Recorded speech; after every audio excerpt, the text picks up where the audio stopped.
कहा था ना मैंने, इस नरमीन की बच्ची को फारिग कर दे। कहा था ना मैंने, इस नरमीन की बच्ची को फारिग कर दे। इतना आसान है क्या? और माँ, तुम्हारे कहने पर एक बच्ची तो खो दी है, सिद्रा का क्या करता? अरे तुझे पता नहीं है शायद कि तेरी बेटी ने मेरे लिए क्या कहा है। अगर वो मुझे कुछ समझती ना तो ऐसी बात कभी नहीं कहती। अरे मेरे लिए कह रही है कि इन्हें ओल्ड होम में जमा करा दें। इसी दिन के लिए पाला था ना मैंने तुझे। तू अपनी वो बीवी की नौकरी के लालच में आके ना हर वक्त उसके कदमों में पड़ा रहता है, लालची कहीं का। लालची? मैं लालची? अरे वाह माँ, और तुम्हारी लालच का क्या?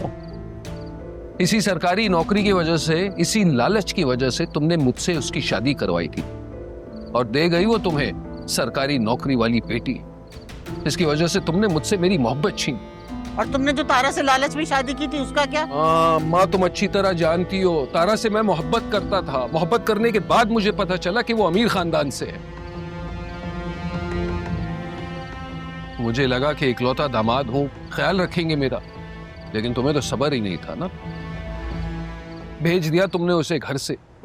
अगर नहीं भेजती तो घर वाले उसके कभी ना कभी तो बात मान ही लेते, मामला सुलझ जाता। लेकिन नहीं, तुम्हें तो पोता चाहिए था, पोता। तो फिर नरमीन से तुमने कुछ नहीं कहा जब उसने तुम्हें पोती लाकर दी थी?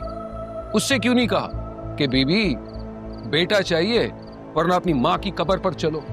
बताएं।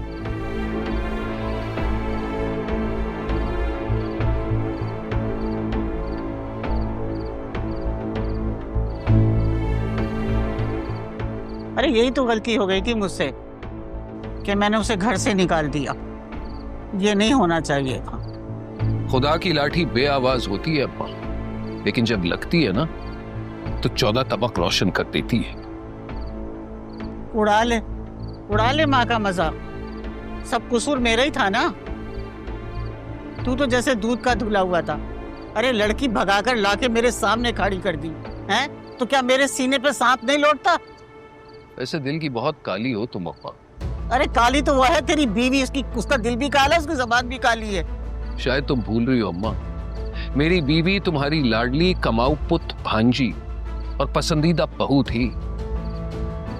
तुम्हारी ही पसंद थी ना, तो अब तो तुम्हें भुगतना होगा। और वैसे भी बीवी और पैर की जूती में फर्क होता है। तुम्हारे कहने पर बार बार बदल नहीं सकता।